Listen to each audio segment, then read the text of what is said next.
Ассаламу алейкум, витаю вас, друзья. С вами снова я, Орти Аслан, на канале Реалити. Сегодня 19 августа 2022 года, 21:01 по Берлину и 21:01 по Берлину и 22 часа 01 минута по Джахару. Маш Дойль, вечери и жери.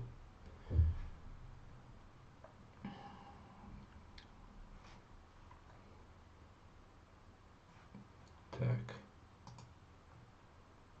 качество максимально и так далее. Так, друзья, напоминаю вам, подписывайтесь, ставьте лайки, распространяйте ссылку на наш эфир, так как это помогает привлекать больше внимания и зрителей. Так как наш канал постоянно находится под атакой, запрещен на территории фашистской России, и постоянно происходят какие-то неполадки на нашем канале. Канал атакуется, много раз я об этом говорил, все мои постоянные зрители об этом знаете. Поэтому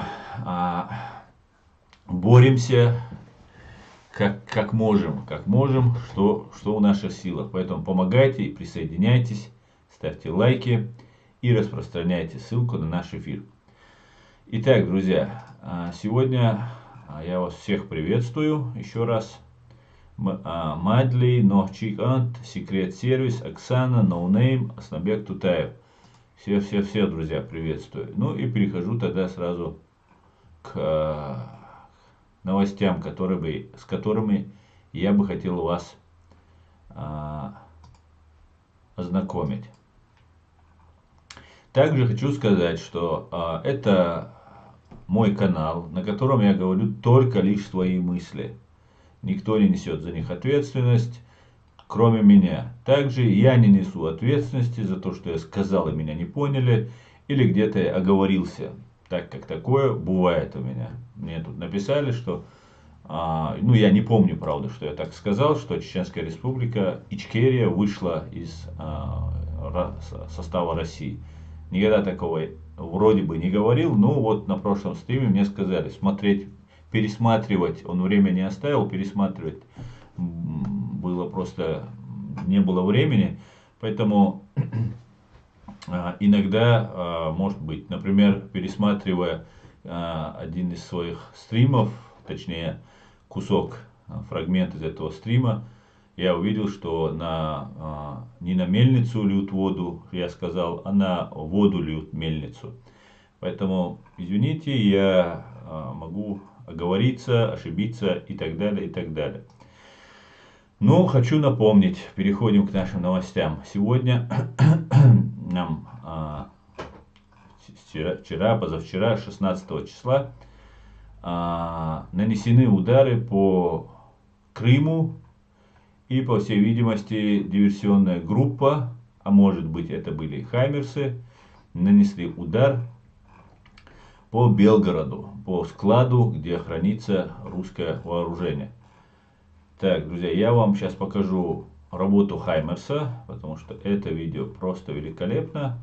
И после этого я вам расскажу о потерях фашистов в Украине. Одну секундочку, это мое любимое видео, я его могу смотреть вечно и вечно. Внимание!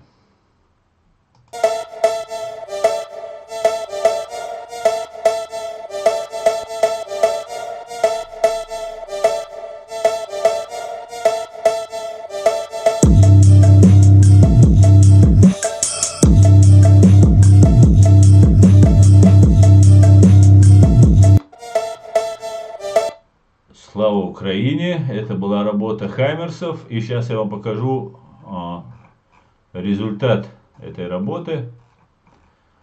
В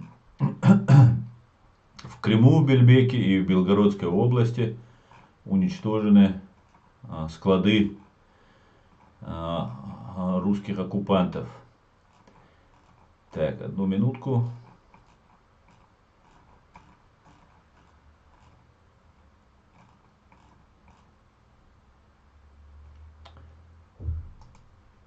Взрыв в Джанкое на складе 16. Смотри, Сейчас, одну минутку. вибрация пошла. Сейчас это будет. Волна сейчас придет к нам. Я боюсь. Я же сказал, блядь. Это Джанкой, это Крым.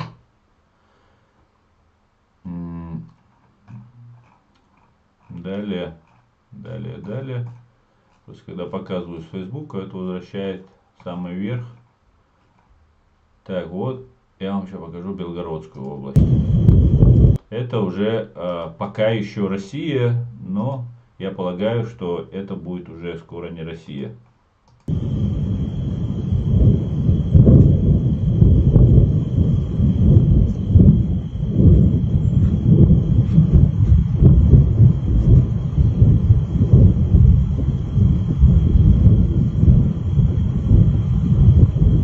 Может быть, это работа украинских диверсантов, может быть, это работа хаймерсов, ну, неважно, кто там, что там, главное результат. Итак, Генеральный штаб Збройных сил Украины информирует, за прошедшие сутки уничтожено 400, как вы помните, обычно 150, 180, иногда 200 бывает. За прошедшие сутки уничтожено 400 оккупантов, итого их стало 44 700, это ориентировочные цифры, конечно же. 1899 танков всего уничтожено, 10 за прошедшие сутки, 16 за прошедшие сутки боевых бронированных машин, их стало теперь уже 4195. Артиллерийских систем 1016, 6 штук за сутки, 266 РСЗО уничтожено, 1 штука за сутки, 141 антиаэркрафт, 5 за сутки, 234 самолета и 197 вертолетов, 0 за сутки, 795 БПЛА оперативно-тактического уровня, 2 штуки за сутки, 190 крылатых ракет за все время, 0 за сутки, 15 кораблей, тоже 0 за сутки, всего 15 кораблей катеров, 3130 автомобильных техники и цистерн, 69 их, это огромное количество, почти 70 единиц автомобильной техники.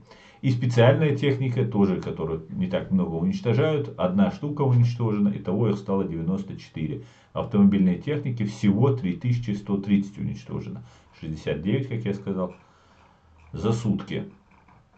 Далее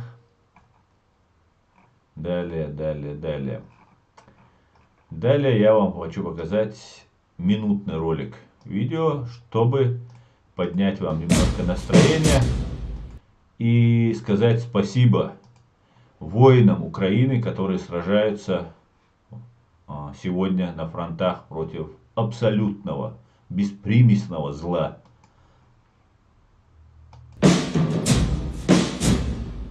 Don't just pray for Ukraine. Stay loud for Ukraine. Stay brave like Ukraine. Thank you from Ukraine. Big thanks from Ukraine. For help for Ukraine. For love for Ukraine.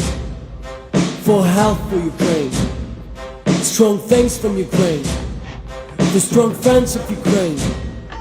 For shielding Ukraine. For truth for Ukraine. Thank you from Ukraine. For speaking up for Ukraine. For standing up for Ukraine. Again and again and again. Together we will win.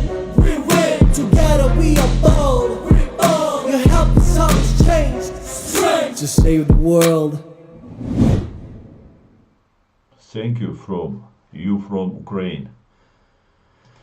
Спасибо, Украина. Спасибо ЗСУ. Спасибо, воины, добровольцы, которые приехали помогать Украине. Спасибо всем, кто, не жалея своей жизни, не жалея своего здоровья, рискуя всем этим, погибая, получая страшные ранения, сражаются против вот этого абсолютного, беспримесного, просто самого страшного зла на этой земле. Нам, людям, которые говорят на их языке, нам, которые были оккупированы и в какой-то степени находились и находимся под их влиянием, иногда сложно понять, с кем мы имеем дело, потому что среди них есть абсолютно нормальные, хорошие люди, которых мы любим и уважаем. Но то зло, которое сидит на Лубянке и которое контролирует Кремль, мы все знаем, что Путин, Патрушев, это и все, абсолютно там все, или агенты, или действующие офицеры КГБ, ФСБ, НКВД там, и так далее, кому как нравится. Это зло абсолютнейшее. Эти люди, которые продали душу дьяволу за власть и деньги. Им ничего не нужно на этой земле, кроме как деньги и власть. Им нужно, за это им нужно, соответственно, проливать кровь. Кровь невинных людей. Так, друзья, я перехожу к вашим комментариям. Так, Довели, ва алейкум ассалам, Довели. Аква, ва алейкум ассалам, слава Украине, героям слава. Купер, Крупье, Россия это империя зла, где попираются все права. И самое главное право на жизнь. Секрет сервис, так, Россия это империя зла, витаю все, салам маршал всем, ассалам алейкум, не угоризом, алейкум салам, здание маршу, Марат, тебе как не русскому 50% скидка на грамматические ошибки, все норм. Дуже дякую, Марат. Да, там даже, знаешь, не столько грамматические ошибки бывают, сколько когда что-то говорю, могу вот прямо что-то сказать такое, потом слушаю, думаю, что это было. Но иногда бывает весь день, бываешь загружен, очень много бывает разных событий в день. И иногда приходится много говорить и заговариваешься просто-напросто. Устаешь очень сильно и заговариваешься. Но я надеюсь, вы меня простите. Я не профессиональный журналист, не профессиональный блогер. Я это делаю не потому, что я это хочу или умею. Я это делаю, потому что я вынужден это делать.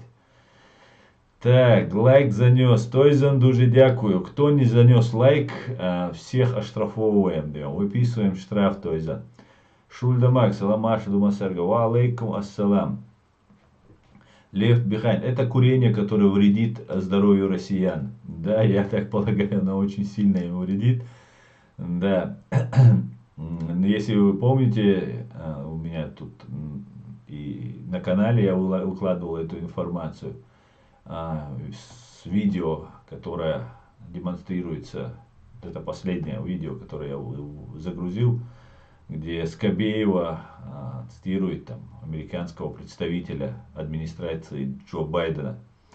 И там она рассказывает, что там говорят, ну если им верить, конечно, что американцы не против, чтобы Украина наносила, ну это скорее всего правда, наносила удары тем оружием, которое дается им американцами по своей территории. Крым, конечно же, это своя территория. Белгород, ну неизвестно кто там, может какие-нибудь плохие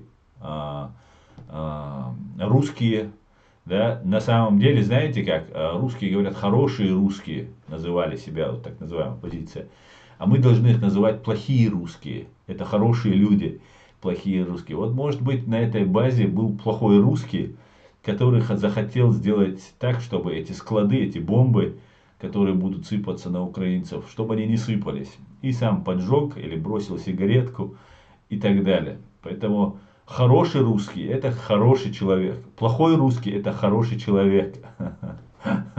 В их понимании плохой русский имеется в виду. Если у нас было такое оружие, Кремль давно бы был разрушен. Секрет сервис абсолютно. Если была бы такая поддержка в мире, как была сейчас украинцам, конечно же, это было бы совсем по-другому. Но дело в том, что ситуация тогда была, она не располагала. Во время еще, когда был Джохар Дудаев, мы очень хорошо умел Джохар Дудаев грамотно все донести до мира и так далее, и так далее. А вот после его гибели фактически можно сказать, что агентура, которую он прогнал, вылезла, и ну, все пошло под утес, по склону вниз. Если у нас было такое, так, Daily Marshall, will так, где коммент. Уважаемый Аслан, смотрю ваши ролики уже год и очень благодарен вам за вашу работу. Я раньше не различал истинных чеченцев и кадыровцев. Теперь благодаря вам я понимаю, кто есть кто. S.Ant. Большое спасибо вам. Спасибо, что поняли, спасибо, что смотрите. И за то, что выражаете благодарность. Спасибо. Так. Ну, Аслан, я прошу вас объяснить ваше негативное отношение к Telegram. И позвольте еще раз напомнить вам, что в рамках Ленд-Лиза еще не поставлено ничего. Спасибо, что проснулся. Это не мне. Так, ну, Telegram, смотрите, к Телеграму я отношусь плохо, потому что только вот посмотрите, я-то изнутри всю эту систему знаю. Только посмотрите на один факт. Все русские чиновники и перешли в Telegram. Как и в ЖЖ они были, но он умер, этот ЖЖ, он так и не пользовался успехом. Он был куплен за бешеные деньги русским, ну, можно сказать, русским олигархом, российским олигархом. И он умер. То же самое можно сказать про Telegram. Telegram в ВКонтакте это детище, так называемое детище Дурова. И, конечно же, за этим стоит ФСБ. Поэтому я настоятельно всем всегда рекомендую не заходить, даже не заходить в Telegram. Да, потому что Telegram это все, что вы пишете в Telegram, это как ВКонтакте. Самое большое уголовных дел возбуждено через именно ВКонтакте, осуждено людей через этот контакт. А Дуров создал тот же Telegram. И как бы он уже как бы отличается, что он как бы не контролируется русскими спецслужбами. Вот с такой целью был создан Telegram. Это абсолютно не так. Можете что угодно мне говорить, приводить. Но я просто наблюдаю за всем этим и прекрасно знаю. Я прекрасно помню, как они этот Telegram пытались блокировать. На самом деле это было просто тестирование независимого русского интернета и блокирование неугодных им сайтов и каналов. Мой канал, вот вы видите, у меня 35 тысяч 400 подписчиков.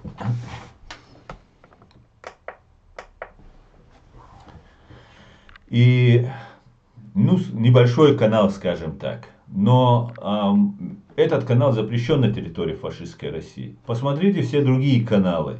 Они не запрещаются. В чем вопрос? Если бы я был какой-нибудь там, я показывал бы здесь какую-то там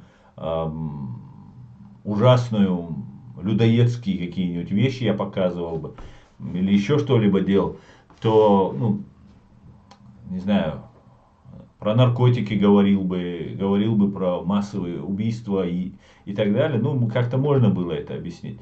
Но я ничего не делаю такого.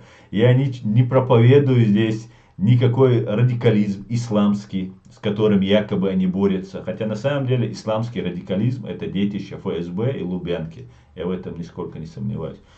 Поэтому запретить и Telegram, и все остальное можно было очень легко. Но все чиновники находятся там. Этот Telegram рекламировался, Live News такой был. Помните, кто жил в России, должен помнить. Потом сдох этот канал тоже. Они его раскручивали. И так далее, и так далее. Поэтому я категорически еще раз напоминаю, ничего, что связано с Россией, этим нельзя пользоваться. Это приносит им доходы, и во-вторых, вы подвергаете себя опасности. Мои товарищи, которые у меня здесь были, вы знаете, это антитеррор, это Ибраим, ну и все остальные, которые там есть, они пошли в логово к этим гибнюкам для борьбы с вот этими радикалами. антитеррор очень хорошо знает ислам, он обучен, он имеет образование, я так полагаю. И он предлагал им дискуссию, он предлагал говорить на эти разные темы, но они от него бегали. Есть там разные товарищи, которые сидят и изображают из соседних наших там республик, ну тоже чеченоговорящие, но при этом они не брезгуют дружить с Кадыркиными и так далее. То есть русскими предателями чеченского народа. Да, ну, скажем так, меня попросили говорить, что это не предатель чеченского народа, а просто подонки и мерзавцы, назовем их так, потому что к чеченскому народу они не имеют никакого отношения. Вот эти люди бегали, они не могут ему никак дискутировать, потому что очень много вот в этом религиозном экстремизме, радикализме, очень много бреда, который они навязывают. Я не с некоторыми вещами, конечно, не согласен, что говорят, антитеррор говорит, и там другие мои товарищи, мои друзья.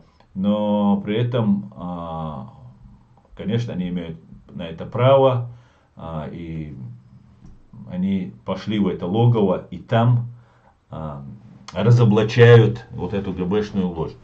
Вот поэтому, вот заходя, рассказывая про Телеграм, вот поэтому именно я не захожу в этот Телеграм. И вам советую, друзья.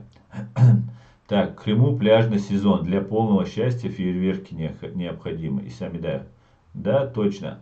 Асла Маша Уовель наконец-то застала. Делис Ламаш Хользалин. Ой, Уовель Маш. Русские сами себя бомбят и скидывают все на Украину. Мы же это все прошли. Да, именно так. Точно. Кто ударил по Крыму? Ночи дальнобой. Я думаю, я убежден, у меня нет никаких доказательств, но первый удар, который был по Крыму, помните, позавчера, его украинцы признали, не, он попозже, пораньше был еще, его украинцы признали фактически, что это они нанесли удар. Вчерашний или позавчерашний удар, я уверен, что это украинцы. Когда я считаю, что это делают русские, я всегда это говорю, но вот здесь я уверен, что это украинцы. И слава Украине, конечно же. Но пока они на себя ответственность не взяли, ну, значит, официальная версия пока мы не знаем. Так, ассаламу алейкум. Ва алейкум ассалам, Абу. Джахар – человек эпохи. Совершенно верно. Владимир Рабинович, витаю всех. Салам шалом. Витаю, Владимир, витаю. Кто сегодня не ФСБшник? Мы все под подозрением. Но быть под подозрением и быть ФСБшником, агентом ФСБ или действующим сотрудником ФСБ — это две разные вещи. Аслан, антитеррору аз хочу матерду хавашам вахтис. Вахтис ваш, энах, отстаньте от меня. Аслан, пускай враги знают, что мы о них думаем в Телеграме. Пускай знают, то есть я согласен. Вы, если хотите, да, можно войти в логово врага и там биться насмерть. Но мы должны понимать, что если мы туда будем собирать чеченцев, эти чеченцы мы подвергаем угрозе. Это нужно понимать. Изменение голоса тоже ничего не дает. Это тоже нужно понимать. Во-первых, голос быстро, вообще это 2 секунды, мы сами это можем быстро сделать. Главное, нужно знать, какая программа. И именно я, по-моему, слышал, они там спрашивают, задают такие вопросы, какая у тебя программа. Это не нужно говорить, но это специалисты быстро это все вычисляют. По голосу определяют, ну, фактически 100%, кто есть кто. Вот по телефону вы говорите, если ваш голос записан, это вычисляется. Сейчас уже конфиденциальности, скрытости, ну, фактически не существует. Фактически. И вообще заходить в этот Телеграм и делать ему какую-то пользу из этого, да, количеством людей, которые туда заходят, подписываются, скачивают, хотя он уже очень раскручен, я не вижу никакого смысла. Те же площадки, Facebook, все есть. Просто вот эти мои товарищи, они посчитали, что там они себя ведут вольготно, несут полный бред просто, вот, не понимая, что происходит. они рассказывают, ну, просто сказки и небылицы. И вот мы, соратники, решили пойти к ним, и им это неплохо, у них это получается. Хотя, еще раз напоминаю, с некоторыми вещами я с ними спорю, не соглашаюсь и так далее. Но это их мнение, и очень хорошо они умеют доносить свое мнение.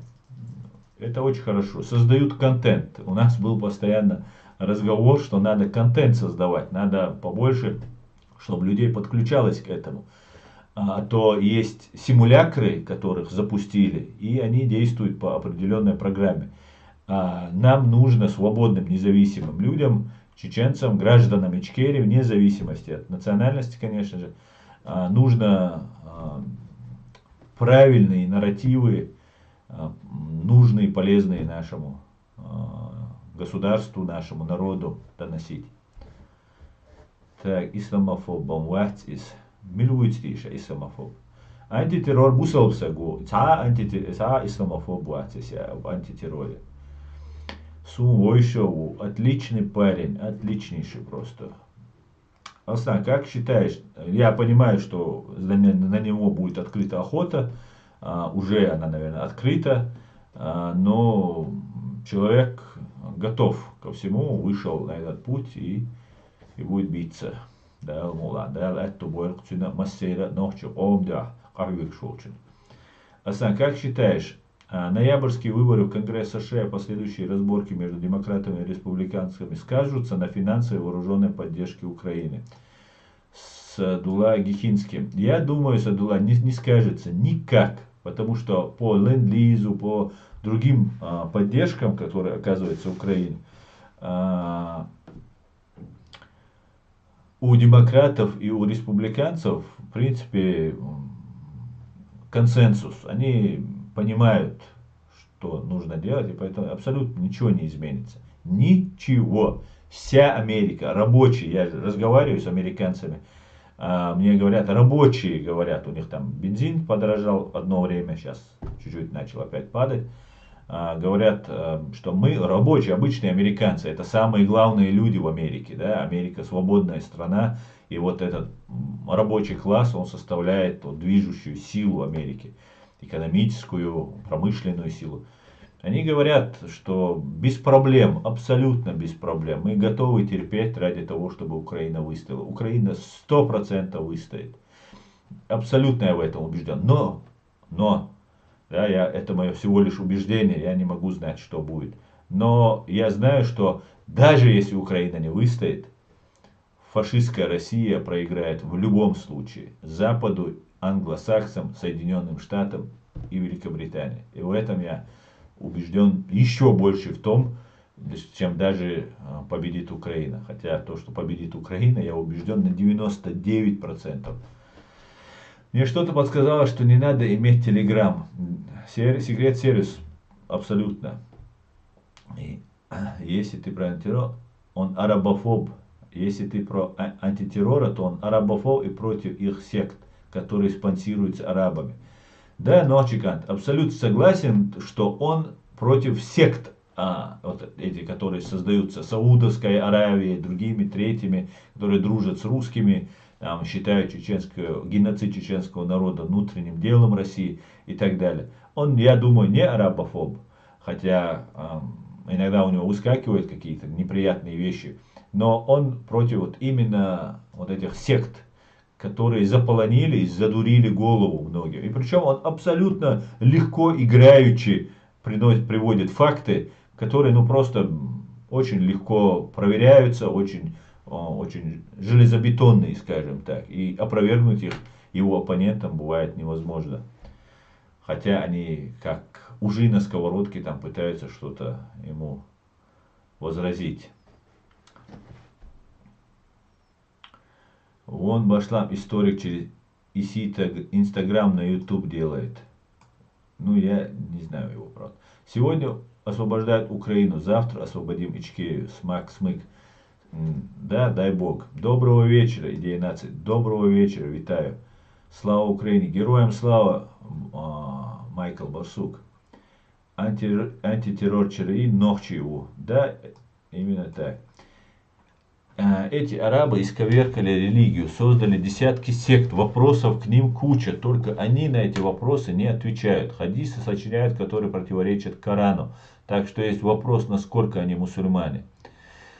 Да, Нохчигант, это так. Очень много внесено изменений, много сект, течений в исламе, как мы знаем. И нами манипулируют, нас пытаются использовать через ислам, через религию. И именно вот антитеррор, Ибрahim и другие, они иногда делают это очень радикально, что у меня вызывает там возмущение, я там могу что-то сказать, но это делается абсолютно грамотно и очень, очень хорошо. А для того, чтобы есть, они люди, как и мы, они могут и оговориться, они могут и ошибиться, и так далее, и так далее. Надо дискутировать, надо доказывать свою точку зрения, свою позицию, грамотно, уважительно, как это принято у чеченцев. Вот. Сможешь доказать, молодец, не сможешь, признавай, раз ты не прав в чем-то. Меня тут в Германии на паркинге коллеги украинцы чуть не побили, думали, что я кадыровец, говорит, ночи дальнобоя. Да, кадыровцам сейчас не сладко, сейчас вообще везде им не сладко. Когда я сюда приехал, в Гамбург, здесь просто царила атмосфера кадыровцев там, везде и всюду. Теперь днем с огнем не сыщешь, я ухожу, ищу, где вы, эй. Видео снимал, где вы, ищу, нету, куда делись.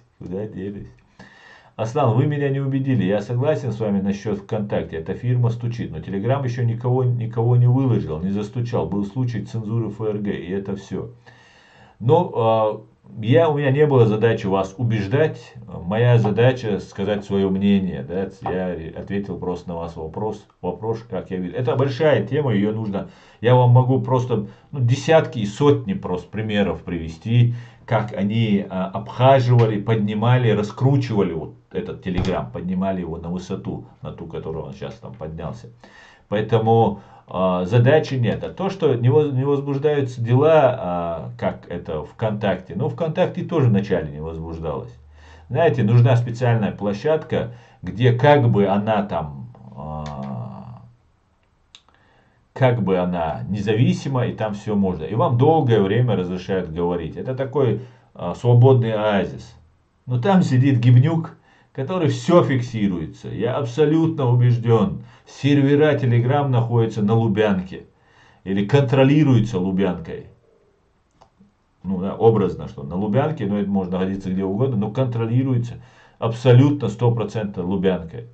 Не пользуйтесь Телеграмом. Я вас призываю к этому. Берегите себя. Вам это не нужно. И чем он отличается от других? Там везде можно также собираться. Много разных социальных сетей. Много разных. Зачем русским пользоваться? Все русское должно быть отторгнуто. Имеется в виду, сегодняшняя Россия и русская, закончится война, станет Россия свободной, нормальной страной, в чем я, в принципе, сомневаюсь. Вот тогда можно иметь дело. А так, ни в коем случае. Салам, шалом всем. Аслан, как дела? Ставьте лайки, друзья. Исаак Шмулевич. Салам, шалом, Исаак. Рад тебя видеть. Все отлично. Дуже дякую, как говорят наши украинские друзья. Очень отличная тема. Так, мы должны одно понять. Мы не арабы и не русские. Мы чеченцы, говорит Чингисхан. Абсолютно так. Мы должны, арабы, мусульмане, братья по вере. Смотри, арабы есть мусульмане разных течений. Например, мы с тобой считаем, что любой араб, он наш брат.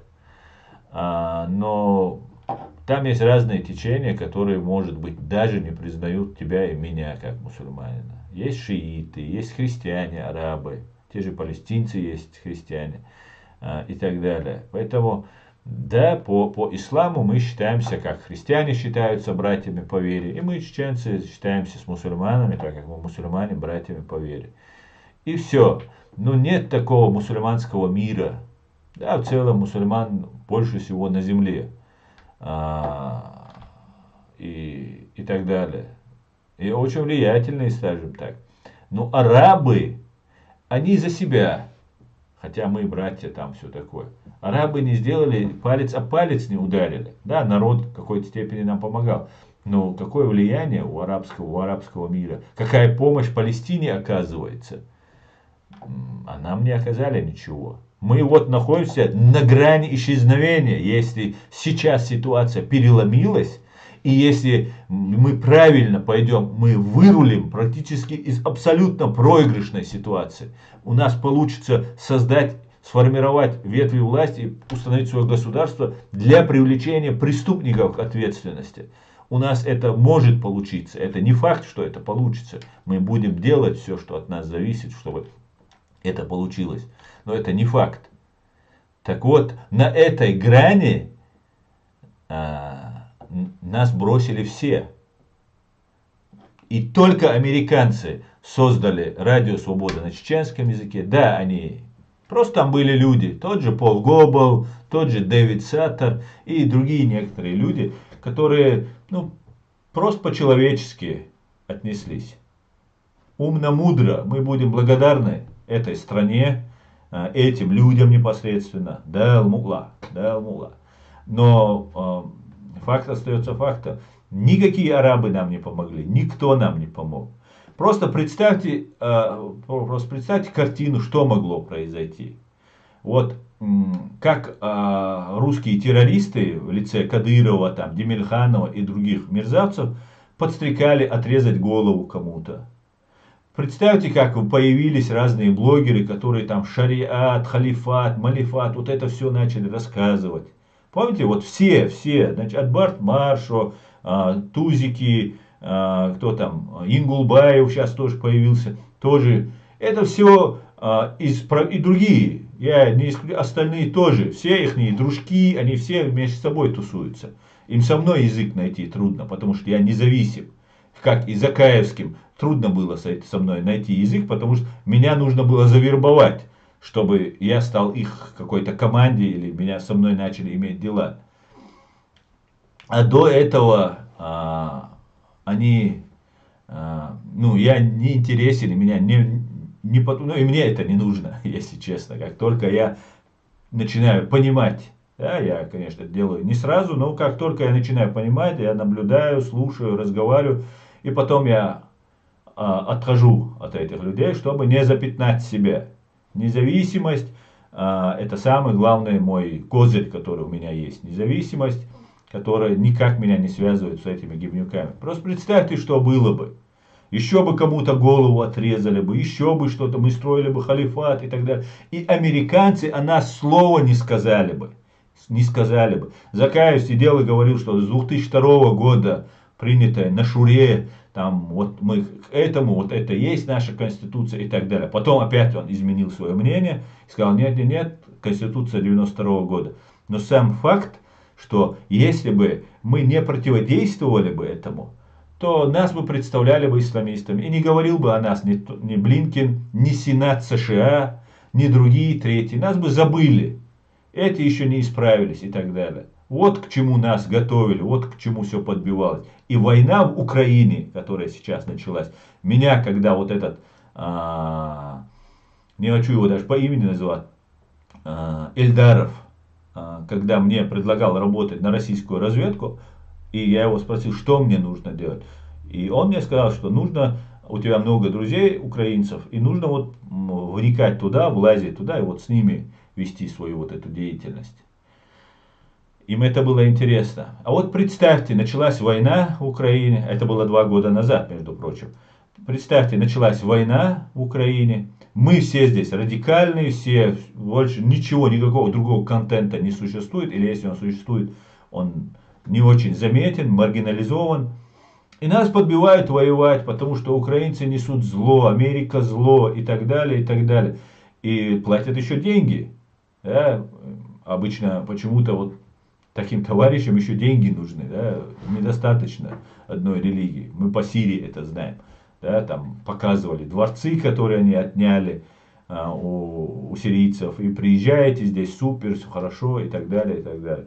И могло развернуться все с точностью наоборот. Помните, что было в Украине, батальон шейха Мансура и некоторые эти участники этого батальона были внесены в санкционный список. Ну, бардак был полный. Полный бардак был. И сейчас ничего не исправилось. Ну, чуть что-то исправилось, но еще не очень хорошо все. Да? Но мы выруливаем, мы уже видим конкретные результаты. Я даже не ожидал, что я доживу до этого дня. Да, Аль-Мула. Мы увидели этот день. Все, я уже, считайте, я фактически могу закрывать свой канал и ничего не делать. Все. Ситуация исправилась. Она будет дальше в нужном направлении идти, да, Аль-Мула. И поэтому все будет Ичкерия. Цаши куюч. Да, Аль-Мула. Так, друзья, ваши комментарии. Перехожу к ним. Так, ночь Ичкерия. Салам шалом. Так. Что-то разных новых ников здесь. Где наши старые друзья-зрители? Не знаю, Исаак, не знаю. Сюрдикхиль Маселя Дальюзель Фрея. Доброго времени суток. Асламашуаль Дели Саламашалхуэль. Так, Фрея, привет, хоть ты появилась из старых знакома. Фрея тоже вроде не очень из старых. Нам лучше оставить эти арабы, создать свое государство и развиваться на мировом уровне. Но, Чикант, другого выхода вообще у нас нет. Арабы не создают халифат. Турки не создают халифат. Кто будет его создавать? Мы что? Каждый строит свое национальное государство. Так устроен мир. Это раньше, во время пророка, Делер Саламаша, тогда, после его смерти уже, было объединение мусульман там и так далее. Это все закончилось. И закончилось это даже не с развалом Османской империи, да, так называемым халифатом последним. Даже не тогда это закончилось. Тогда просто Ататюрк поставил точку. Это закончилось все раньше. Мусульмане воевали с мусульманами. Все, как только мусульмане начали воевать, государство, народ на народ, все, с тех пор нет уже этого объединения.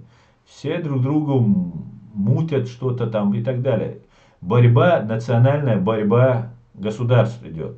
Каждое государство пытается, конкуренция наций происходит. И они пытаются, каждое государство пытается сделать лучше для своего государства. Почему мы, чеченцы, этого не должны делать? Я не понимаю. Почему мы должны думать о палестинцах, почему мы должны думать там о сирийцах, об иракцах, не думая о себе. У тебя хуже ситуация, чем у кого-либо на этой земле. Нет ни одного мира так ущемленного права, так оболганного, так просто беспардонно просто уничтоженного, убитого, размазанного, раскиданного по всему миру. Почему мы должны о чем-то, о ком-то думать? Мы должны о себе думать. И остальные просто это, пользуясь вот этой тяжелейшей ситуацией, зарабатывающие себе на этом деньги в угоду русских спецслужб, ну, это самые главные, самые большие преступники и враги чеченского народа. Как бы хорошо по-чеченски они не говорили. Каждый должен думать о своем национальном интересе. Это говорит нам ислам. Сперва ты у себя делаешь, а потом к соседям идешь, потом к дальним соседям и так далее. Я уже подумал, говорит Исаак Шмулевич, что я и Аслан наедине будем воевать здесь. Так, Всевышний говорит в Коране, мусульманин, брат мусульманина. Ну, это абсолютная аксиома. Ночи дальнобой. Никто с этим не спорит. Конечно, мы братья. По вере мы братья. Но есть еще братья по крови, братья там по оружию и так далее. Как и у мусульман, так и у христиан они есть. И у иудеев они есть. И у всех, даже у атеистов, да, у людей, которые не верят, тоже есть свои братья. Просто есть хорошие братья, а есть плохие братья. Так вот, мусульманские братья оказались не очень хорошими. Мусульманский мир, в первую очередь, это арабский мир. Ну и не только арабский ведь. Ведь и другие разные азиатские страны есть мусульмане. Не было никого, кто протянул нам руку помощи. Ну, я имею в виду в общем, в целом, принципиально, мощно.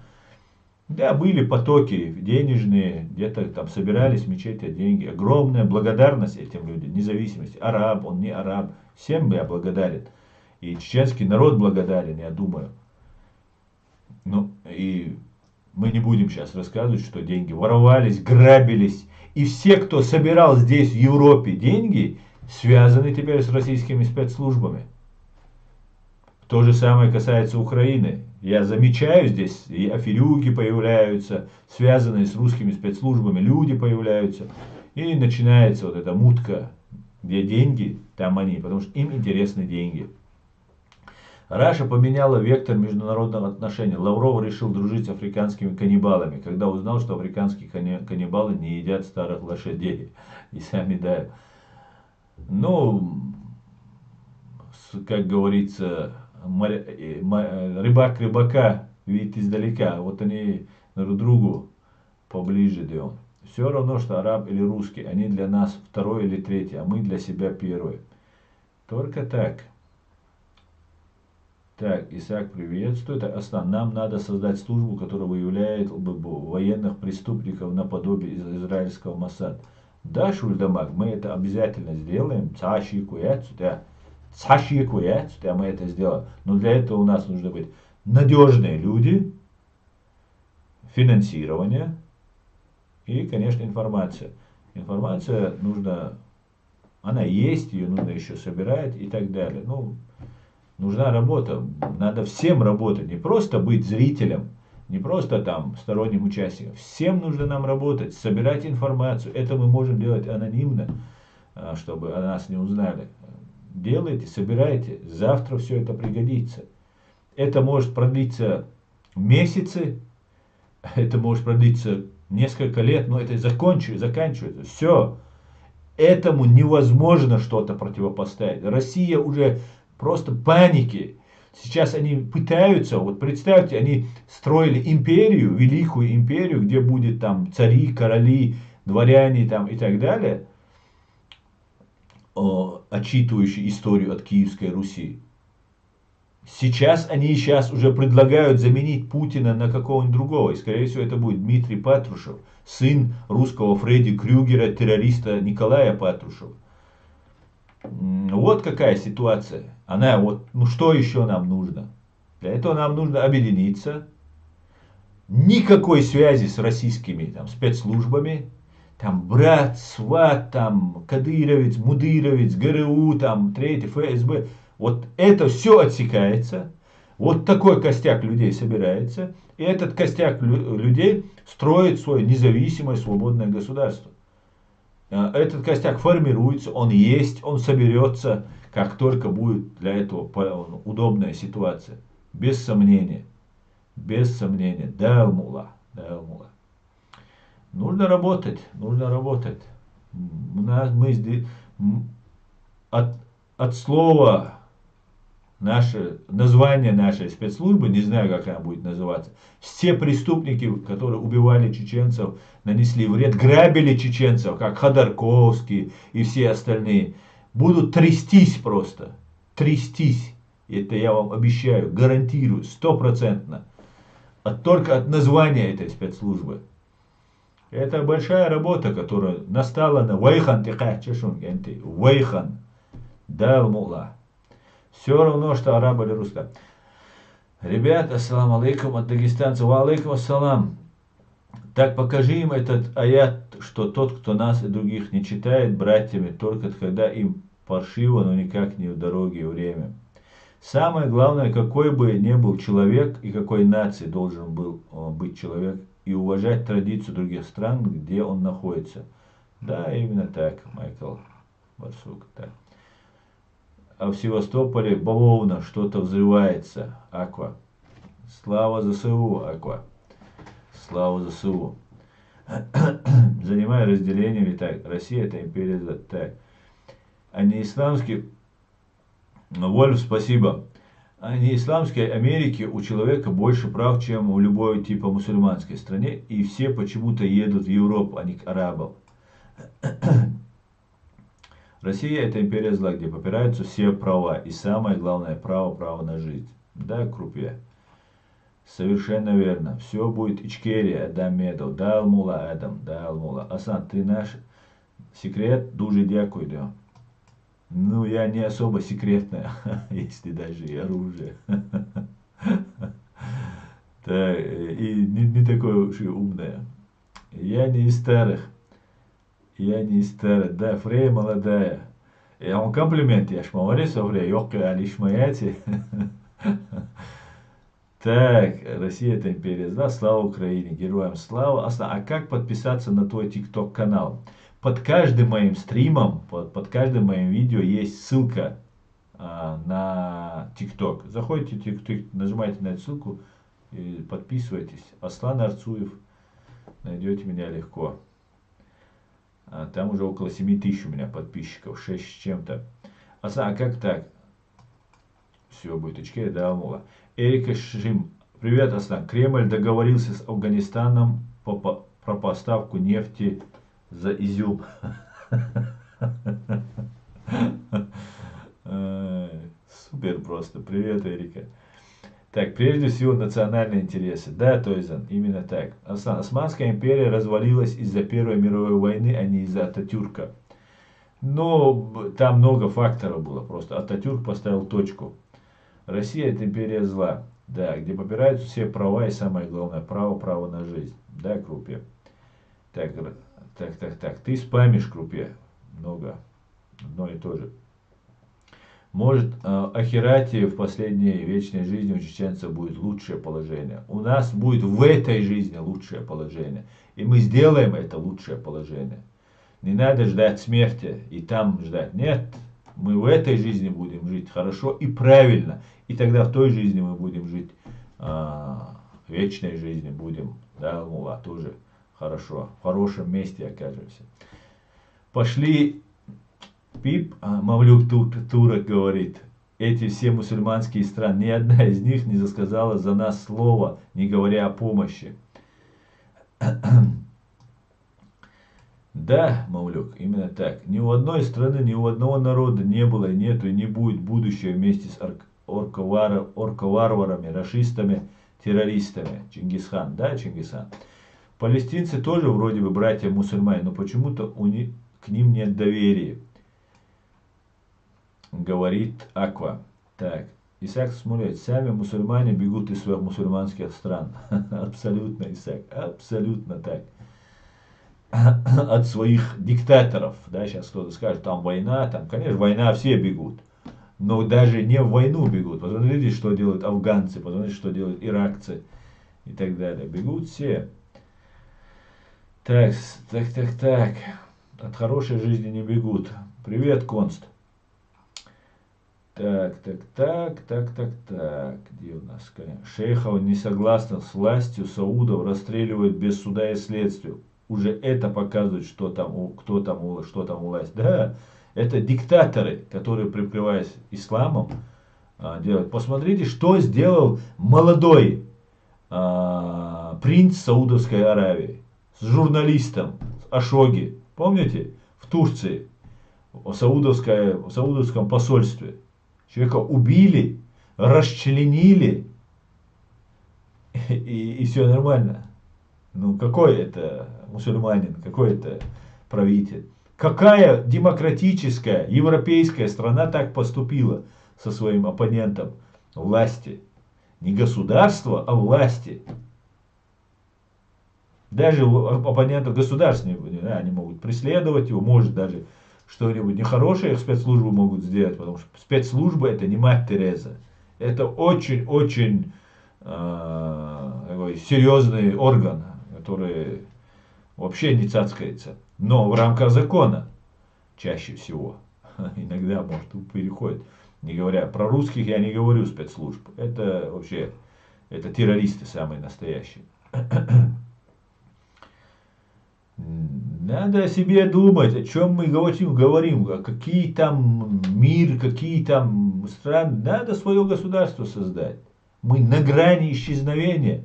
Вот сейчас агентура, она заползла под корягу, они здесь сейчас боятся все, потому что депортируют. Сколько раз я называю их имена, я про них говорю, они мне не отвечают. Потому что понимают, что как только возникнет спор, например, возьмем тот же Войфонд. У меня на канале есть это видео. Это 2 года назад. Этот человек был, вот Мансур Садулаев такой есть. Этот человек был в батальоне Шейх Мансур. Потом приехал сюда. Мы выходили с ним на митинг. Я организовывал по его просьбе митинг. И этот человек, после этого, вот его канал там, Вайфонд, абсолютно прорусский. Они получают гранты, видимо, у них с финансами все нормально. Но они создают контент, где называют нас боевиками, чисто по-русски. Передают новости. У меня есть и видео, и скриншоты, и все имеется по этому поводу. Вот просто представьте, куда эти люди нас привели бы. Они не исчезли никуда. Они мимикрировали, как это у них принято. Одели галстуки, укоротили бороды, и теперь они самые главные демократы. И так будет дальше продолжаться. Но угроза нам не от ислама, не от демократии. Угроза у нас от русской агентуры и русских спецслужб. И перекрасились они в демократы. Ну и что? Они остались агентами русских спецслужб. Для нас мы ведем борьбу не с исламом, которым они прикрывались, и называли нас атеистами, врагами ислама и так далее. Мы ведем борьбу против русских спецслужб, которые уже по горло просто достали нас. Просто житья нет. Убивают, грабят, опорачивают, грязь на нас льют. Вот в чем проблема. Они будут дальше так продолжать. Вот Янгулбаевы. Ни разу они мне не ответили. Хотя я их фамилию называю, говорю, кто они, что они. Не ответили. Тоже американцы их финансируют, они через русских там договариваются. Они умеют добывать деньги, как-то там представляться. Американцы, видят, да, борются против Кадырова, но используют. Других нет. С кем есть, тем есть. Нам нужно организоваться, нам нужно создаться как-то. Я регистрирую, например, Human Rights Center Ичкерия, ну уже сколько, уже год, полгода. У меня просто, меня не регистрируют. Да какой полгода? Уже годы я этим занимаюсь. Они какие-то проверки мне устраивают там и так далее, и так далее. А у этих людей все нормально. Они быстро организовываются, получают деньги, гранты уже западных разных там организаций. Мы их должны все выявлять. Хазхамелдари, галстуки, ахири, демократу. А нет, это не прокатывает. С русскими все. Если мы не очистимся, если мы не будем брезговать, общаться с такими людьми, мы становимся такими же. Вот и нужно отстраняться от них. Нужно оставить, пускай это будет 5 человек, пускай это 10 человек будет. Но они не будут никак связаны с русскими спецслужбами, которые будут оказывать на них влияние. Вот как нужно действовать. Да, мула.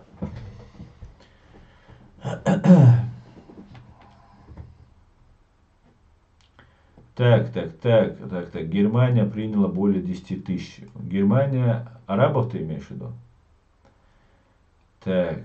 Асам, брат, ты говорил, что национальные интересы, но ты же знаешь, что многие республики на Кавказе многонациональны. То есть это не как в Чечне, где 95% это чеченцы. Не понял. И что? Есть Дагестан. И они себя называют все дагестанцы. Вот вы себя называете все дагестанцами. Вне зависимости от национальности. Вы преследуете интересы дагестанцев. Внутри вы же договорились как-то. Ну, как договорились? Я не верю, конечно, что вы там что-то договорились. Там ГРУ и ФСБ, там аварцы и даргинцы возглавляют, там другие подсаживаются. Они не аварцы, не даргинцы, это ГРУшники, ФСБшники и так далее. Вот их нужно будет всех убрать. Всех до единого. И дагестанцы должны прийти к консенсусу. И все. А как это будет происходить? В Чечне тоже живут разные люди. У нас живут дагестанцы, у нас живут нагайцы, у нас живут русские, у нас живут армяне. Еще, да, мало их осталось. Много погибло, много уехало, война была. Но эти люди должны уважать нашу страну, как я уважаю эту Германию. Они должны защищать ее, охранять ее, платить налоги, как все.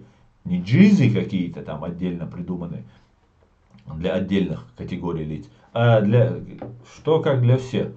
И чеченское государство будет защищать их также.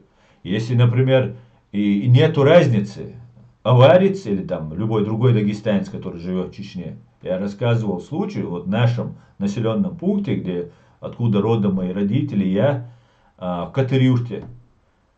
Живут аварцы, не знаю, аварцы кто они, сюйли олкцарях.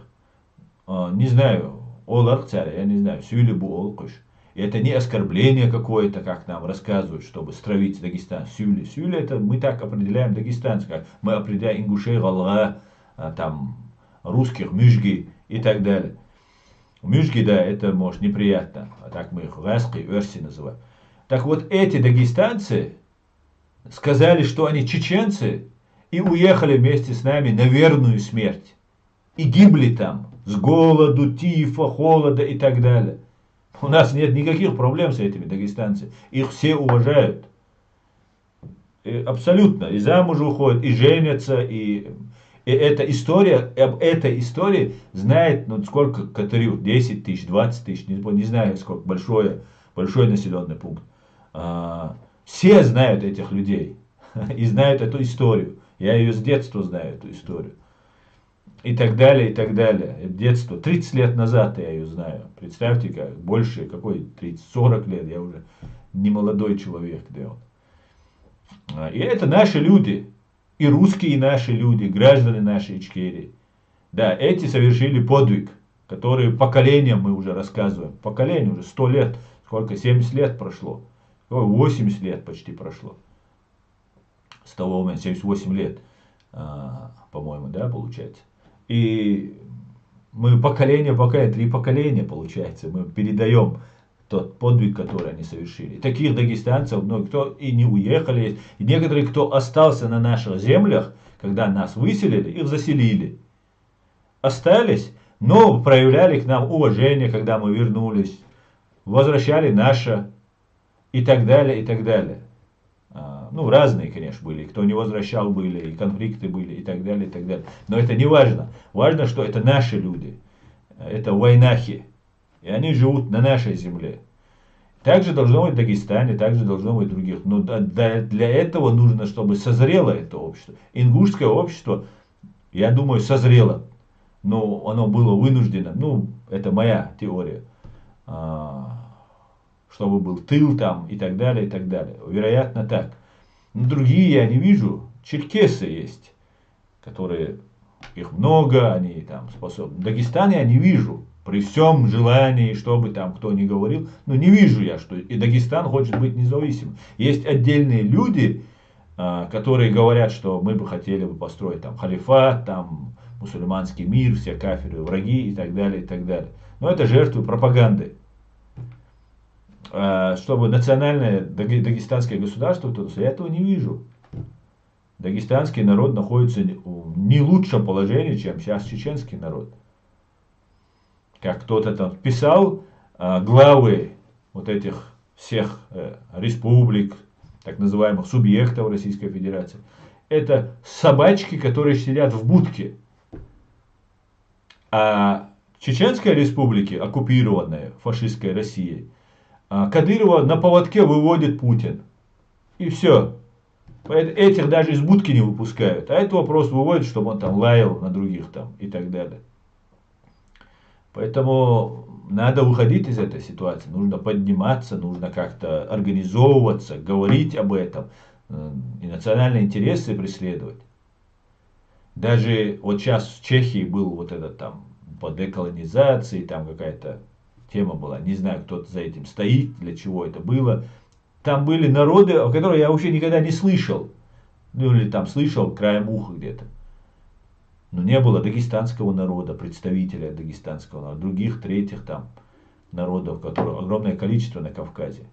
Не было таких людей. Нет такой программы, нет такого желания у дагестанцев. Я общался много с дагестанцами. Да, хорошо, если дадут там, но у него нет представления об этом. А это должно быть, и ты, например, Вольф, и другие дагестанцы, достаточно одного человека, чтобы он начал говорить, показывать там. Он должен быть независим, никак не связан с русскими спецслужбами. Это опасно, это трудно и так далее. Ну вот так вот, как-то так, Леон, как-то так. Но мы можем освободить нашу страну, Ичкерию, создать центр Чеченской Республики, как Джахар Дудаев и Гамсахурди планировали. Ну, они не в Чеченской Республике планировали, но вообще создать центр, куда будем подбирать всех, зазывать всех, помогать им, чтобы они освободились, или когда Россия ослабнет и так далее. Ведь во власти всех этих республик находятся преступники, откровенные казнокрады, убийцы, матерые убийцы и преступники там находятся. Их всех нужно судить, их всех нужно прогонять с этой власти. И свободные дагестанцы должны стать во главе Дагестана. Но таких я пока, к сожалению, не вижу. Знание Машу, Аслан. Да, секрет сервис. Совершенно верно. Так. Внешнее влияние на арабизм и русизм не дают нам заглянуть в себе в душу. Всем доброго вечера, суток, Асан. Да, Львизи, леди Машуэль. В шариате можно принимать самостоятельное решение согласно географии, ментальности, культуры и быта, которые не противоречат исламу. Конечно, абсолютно. Имя, фамилия, ассаламу алейкум. Ва алейкум ассалам, Машуэль. Хамзат. Имя, фамилия. Тебе лучше сменить ник, потому что я имя, фамилия называть приходится. Я под твоим видео ссылку. Так, это не мне, это не мне. Так.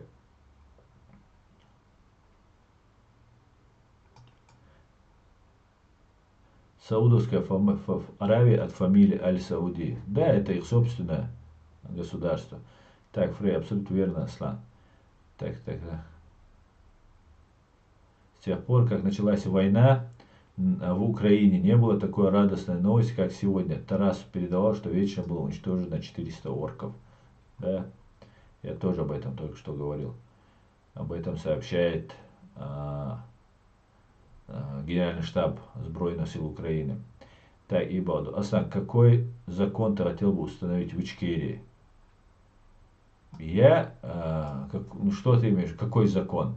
Ты имеешь в виду уголовное право, ты имеешь в виду административное, гражданское, семейное, там их огромное количество, арбитражных. Что ты имеешь в виду? Скажи мне. Я просто не знаю, что ты имеешь в виду. У нас есть государство, у нас есть конституция. Это выбор народа. Таким вот этой формой государства мы зарегистрированы ООН. От нас это скрывается, нам это не показывают, не говорят. Это есть все ООН. Все сделано. Какой закон? Закон Аллаха там будет. В соответствии с интересами чеченского народа. Наш закон не противоречит исламу, если вы об этом. Вы манипуляторы, или вас подначивают этим, вы потом это вырезаете и так далее. И делаете там ложь и обман. Мусульмане этого не могут делать. Это делают российские спецслужбы. И их прихвостни, и полезные идиоты, которые так поступают. Но их становится все меньше и меньше. И полезных идиотов, потому что финансирование прекращается, сейчас все переключаются, становятся демократами, галстуки, бороды сбривают там, иншаллах, так нечасто говорят там, ассаламу алейкум ва рахматуллахи ва баракату, олед, ауидар, цацвек, цацацасоч, халтон бя, шрицит, волкячвел, чума, шиецауман, ши, газуат лих калил, чуцу, идича, хуз уахоши, царях тарбалгерч. И он штил, да. Ну, смешно, мы живем и все видим, знаем. Арабы между собой враждуют. Был сам свидетелем, как иранцы не любят иракцев. Да. Желательно закон создателя, сочетание с чеченскими законами. Асан, ты извини за прямоту, но ты плохо понимаешь реальную геополитическую конъюнктуру. У нас де-факто было так, называемое независимое, но фактически мы жили в криминальном режиме. Не помнишь этого, говорит Мари Ваза? Абсолютно не стоит тебе извиняться, все нормально. Я не претендую на то, что я разбираюсь в геополитике там, и так далее, и так далее. Я неоднократно это говорил, и в отличие от некоторых, не пытаюсь изобразить из себя того, кем я не являюсь. И это, кстати говоря, мне очень помогает в жизни. Советую. Мы были в криминальном режиме, говорит. Не помнишь этого? Конечно, я помню. Я все это помню. Этот криминальный режим контролировался, управлялся российскими спецслужбами. И представители этого криминального режима, начиная от братьев Ямадаевых и всеми остальными, Кадыровым, Ахмадом и так далее, были инициаторами, управленцами и манипуляторами этого криминального режима. Как только эти преступники будут наказаны или отстранены от власти, и российские спецслужбы, которые стоят за ними и управляют, не будут их финансировать и поддерживать, мы построим нормальное цивилизованное государство, которое, несмотря на очень сильное давление с российской стороны, до 1994 года у нас существовало во главе с Джохаром Дудаевым. Цхаш Якуевич. А все остальное это вбросы и бред, который ты целенаправленно, я не сомневаюсь, несешь. Потому что, пытаясь опорочить русские спецслужбы, ты приписываешь к нам. Нет, это не наше. Наше чеченское государство будет правовым, в первую очередь. Это будет диктатура закона. Там будет закон настоящий для всех. Там будет свобода для каждого. И там будет права человека. Абсолютно точно. Так, это не мне. Армия арковаров, расистов, террористов попала в украинский капкан. И бункерная крыса ищет выход через Эрдогана. Да, и Эрдоган, к большому сожалению, вообще нельзя разговаривать с террористами. Сегодня Макрон поговорил. Но нему, извините, пожалуйста, чудак на букву М, этот Макрон. Просто мерзавец и подонок этот Макрон. Какого черта, какой-то Запорожскую взорвет, надо договариваться. И сейчас началась вот эта вся байда. Вот этих чудаков на букву М. Просто меня злость разбирает. Эрдоган разговаривает, какое-то зерно. Сельское хозяйство, министр сельского хозяйства, сын террориста русского Фредди Крюгера, Николая Патрушева, Дмитрий Патрушев. Дмитрий Патрушев уже там поступают сигналы, что он будет президентом после Путина. Давайте его поставим и так далее, и так далее. Но хрен редкий не слаще, как говорится. Сейчас замена происходит. Ну вообще разговаривать не стоит. Бить, бить и бить. Вот как с ними надо разговаривать. Полное освобождение Украины. Потом позвать, сказать, теперь вот столько будешь выплачивать. А если не будешь выплачивать, будешь получать по Химарсу каждую там 5 минут по своим складам там, и военным объектам на территории уже твоей фашистской России. Просто мудак этот, извиняюсь, этот Макрон, разговаривают они с ними. Так.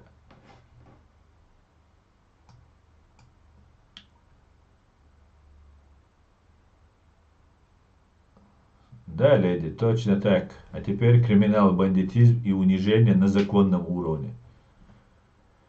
Точно. Раньше это были преступники, леди, а теперь это уже в законе. Ну, они шли к этой власти и именно совершали эти преступления, чтобы захватить эту власть. Кому-то из них удалось дожить. Да, пусть не признает Закаев. Сегодня даст так. Мимо, Исаак, мимо. Аслан, под национальным вопросом подразумеваются интересы республики, а не какого-то народа. В настоящем мире, в сегодняшнем мире, национальные интересы преследуются государством. Конечно же, определенные представители, этнические представители определенных государств возглавляют страну и преследуют свои интересы. Но есть очень много разных государств, в которых ходит много разных народов, конечно, не как у нас на Кавказе. Того многообразия, которое есть у нас на Кавказе, нет нигде. И в первую очередь это многообразие, конечно, в Дагестане. И дагестанцы должны стать мудрыми для того, чтобы как-то этот вопрос урегулировать. А речь идет, конечно, о государстве. Сегодня государство, современное государство, которое люди тысячелетиями шли к этому, построили которое основывается, по крайней мере, декларируется, не всегда это так, на гуманизме, на правах человека, и так, на свободе и так далее. Но вот мы построили мир, человечество вот пришло к такому, что есть Организация Объединенных Наций, куда ты приходишь со своими документами, ты говоришь, вот я Ичкерия, или там Дагестан, если он станет свободным и независимым, и решаешь вопросы уже на международном уровне государства и государства, республика там, и республика. Вот так, так мир устроен. Я думаю, мы должны в этом направлении двигаться.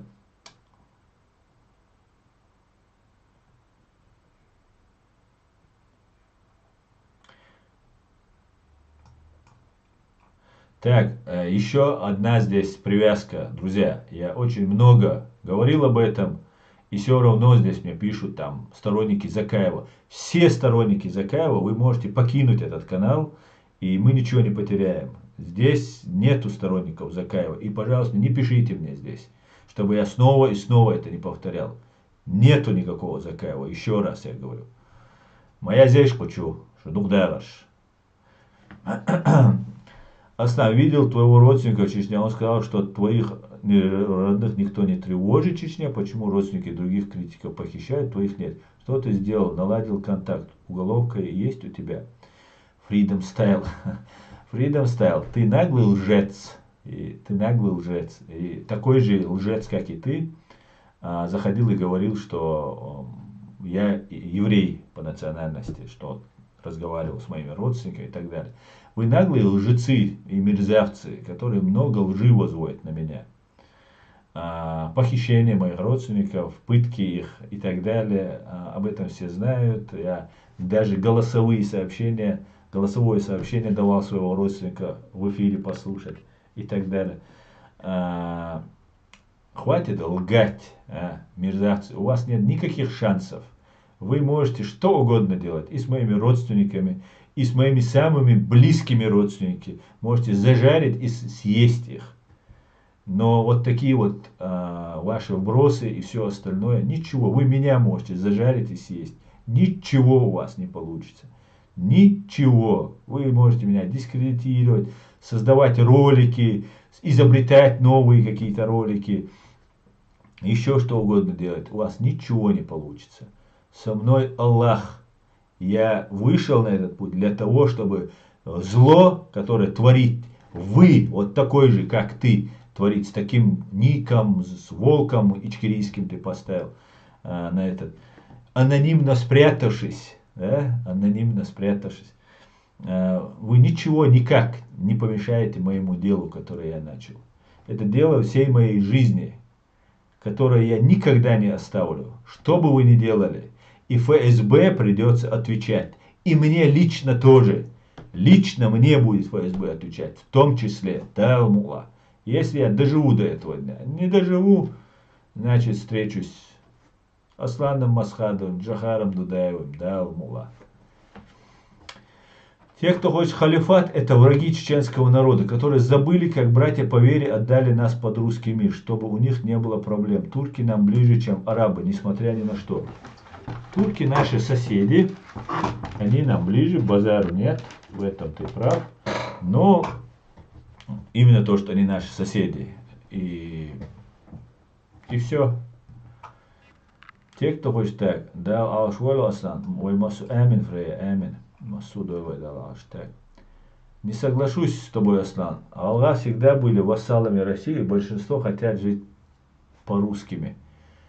Но это твое право, я знаю других ингушей. Аслан, я это знаю, Дагестан очень сильный в пропаганде, и у народа просто нет никаких идей о своей свободе. Ну, надо продвигать, Вольф, надо продвигать. Просто, Вольф, знаешь, у тебя ник, который мы в прошлом стриме, я банил, и это спамщик. И сейчас ты вроде адекватный пишешь. Я надеюсь, ты не тот Вольф. У нас просто есть опыт общения с одним Вольфом. К тому же ни один народ Северного Кавказа не лоббирует независимость своих народов. Да, Дикхер, до имя, фамилия. Так, вы представляете, сколько гибня их агента было в Ичкерии? Да, Мамлюк, чодухилля. Но мы можем их победить.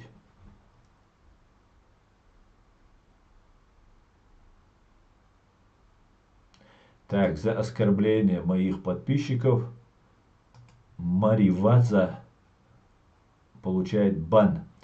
Так, ассаламу алейкум, Массарга, всем доброго вечера. Ва алейкум ассалам, Вилпес, маршуа. Так.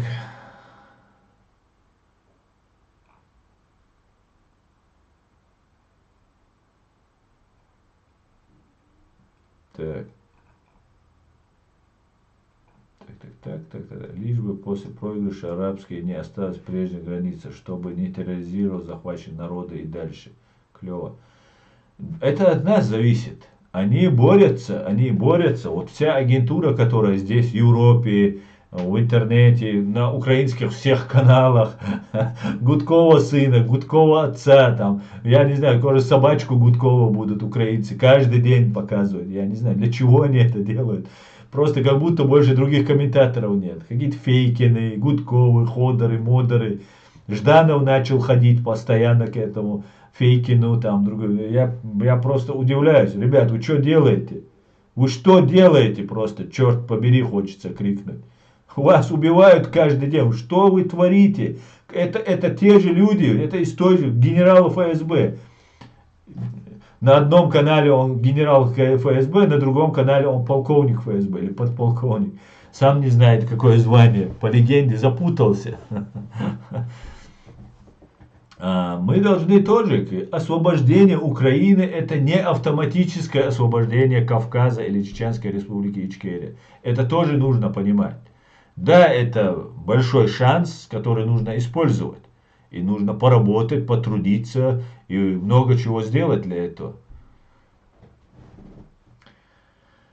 Так, Исаак Шмулевич, я обосновывал, я больше не собираюсь это обсуждать. Не отвечай, не обращай внимания на эти, не знаю, как их назвать, которые пытаются обливать тебя грязью. Леди, меня это уже давно не задевает. Пускай обливают. Вайбарт мухель, жалешсан воуша люшхельч. Жалешсан люшсарасун, со адамсан люшхена, жалешсан люшвик. Цуншин хуварду, жалсан ша люшвала. Барт рэскш биборасюк. Рэски спецслужб биборасюк. Цу рэски спецслужб шанюхи вагацали анхави анварксуку Германия.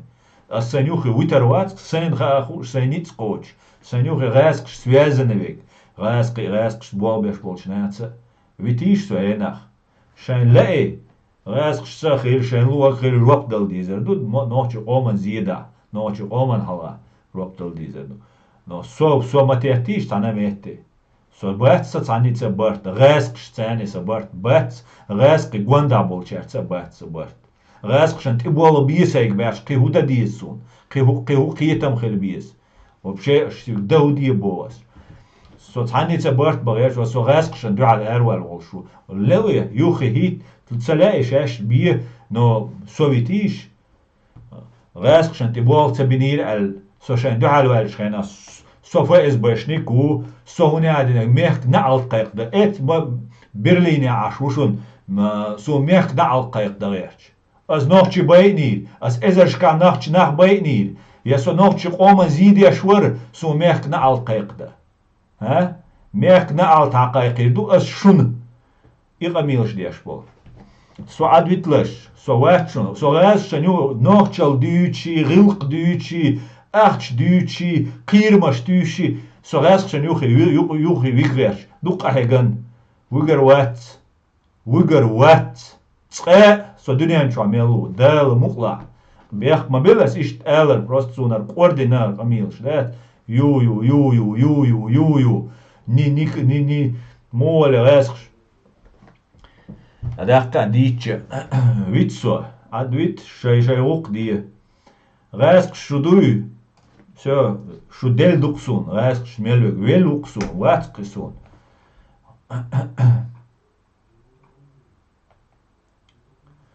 Так, Фейкин замужем за ФСБ. Асамбек Тутай, Машу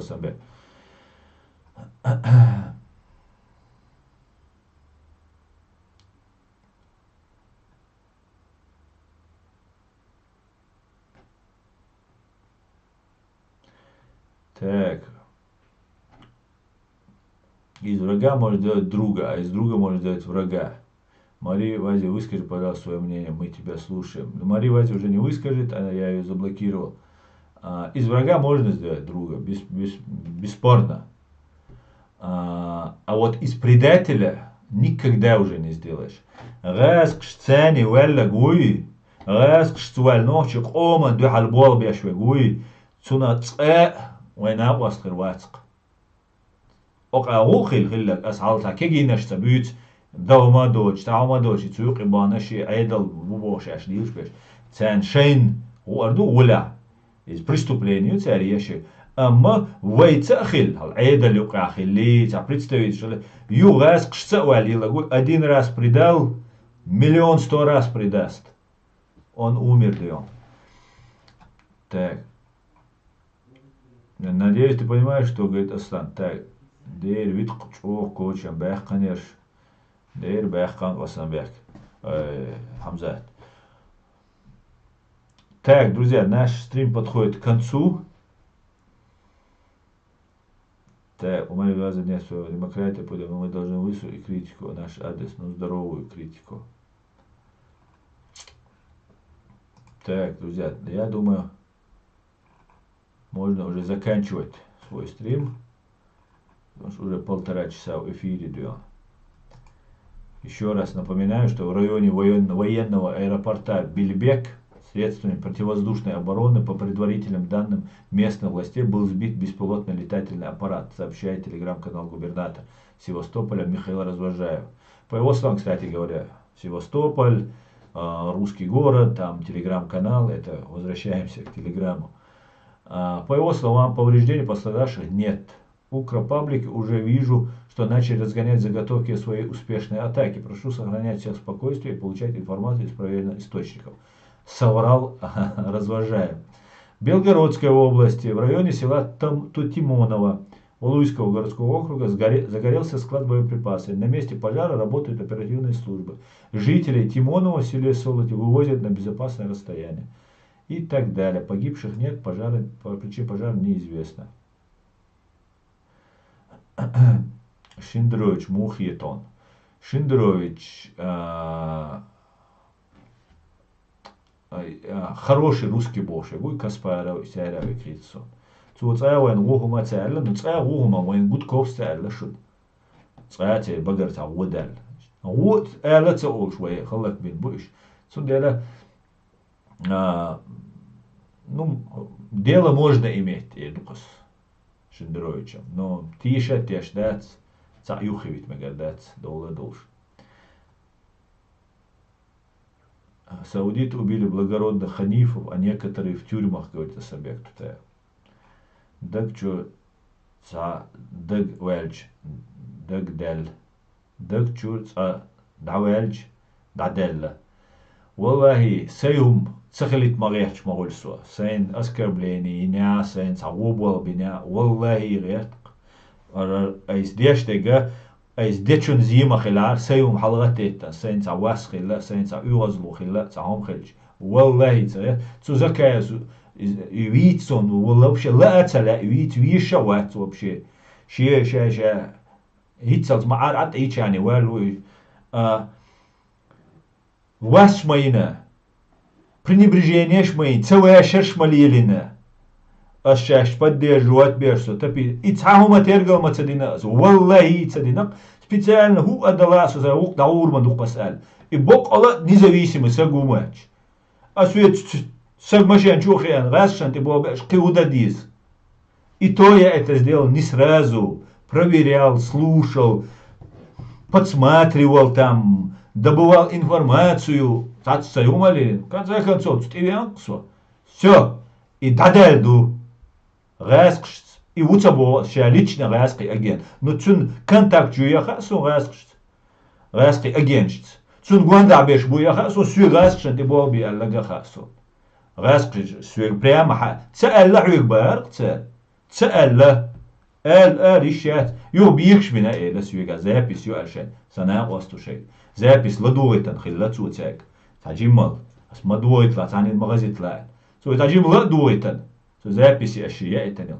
إذا بيصير أبيكش بنا ألا تأخ ميخنا على تقيق دسون تأخ سوف إزباشنك واتس أول ووبوش доказательства قوزخ Германия عاشو تعمو شين جنرال ويز غاسقي ФСБ سونم تسويزم про адвокат был биназ юрист хил сошайк генерал ФСБ сам цела сун информация луж дуатта ФСБшник усуал хаалла генералу قميلدي генералу шай агент сдать тотах в Европе хауайтан кузоққа волшвал агент сдать тош его генерал предатель цогулис ю уже ватсат илеца باتس هر هما اشتسند ديش دو غاز قطعهم يوخي دايت الشات وإيهم تدوي بريز جوات سديش تأويج حقوش أقل تاني ديك سجمو هرسا جرجل مو هرسا زاغل مو هر مدو وج مدو بوش قميل شواليل دا ويباتشاقيش دات وي البيلشان تونش ديش دو تو إيش كيرت تونش ديش دو تو بيرقن بيرزن مسومنت تونش ديش عاش دو ويتاق Он сюда сюман пайца, сюм до язык массана, сюм садолш до массира.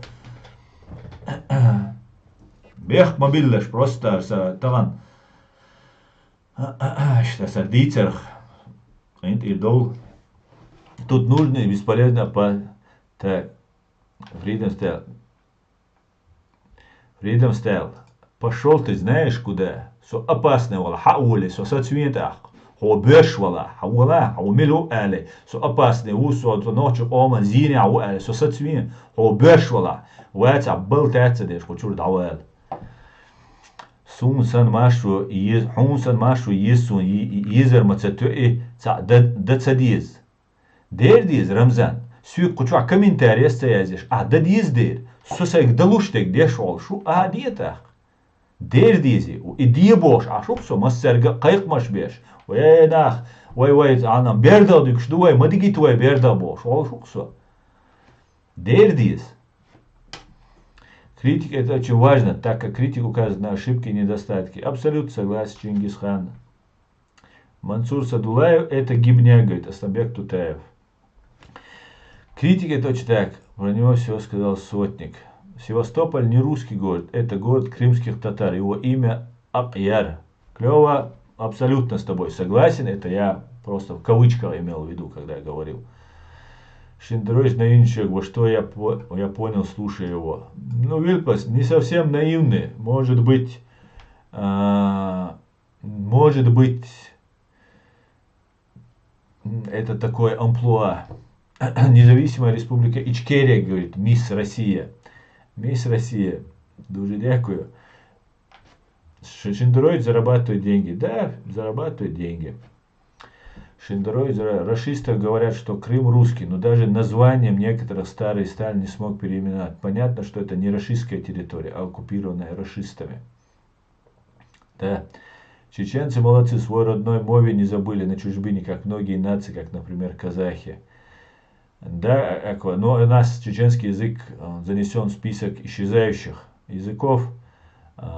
И извиняюсь, что я сейчас перехожу на чеченский, просто мы обсуждаем внутренние дела, и иногда нужно перейти на чеченский, да.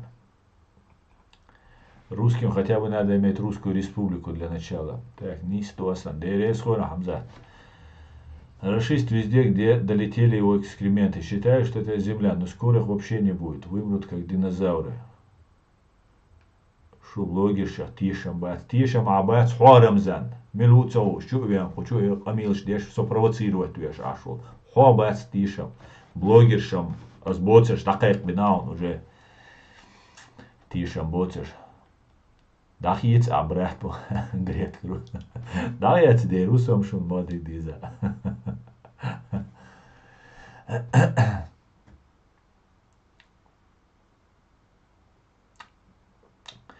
Так, Аслан, да, леди, дуже дякую. Всякие Гвишиане, Берия и Сталин приложили руку к убийству чеченского народа. Да, именно так. Реалити и антитеррор супер, говорит леди. Я на 100% уверен, говорит мисс Россия. Почему уверен, если мисс? Как только Украина победит русню, Кадырка убежит в горы и будет прятаться от своего народа. Ну, в городе мы найдем, в горах мы найдем его очень быстро. Он убежит в Москву. Или же куда-нибудь в Китай, да он, если сможет. Так, друзья, я завершаю на этом свой стрим. Спасибо, что смотрите, спасибо, что поддерживаете. Всего самого хорошего. Все будет Ичкерия. Слава Украине!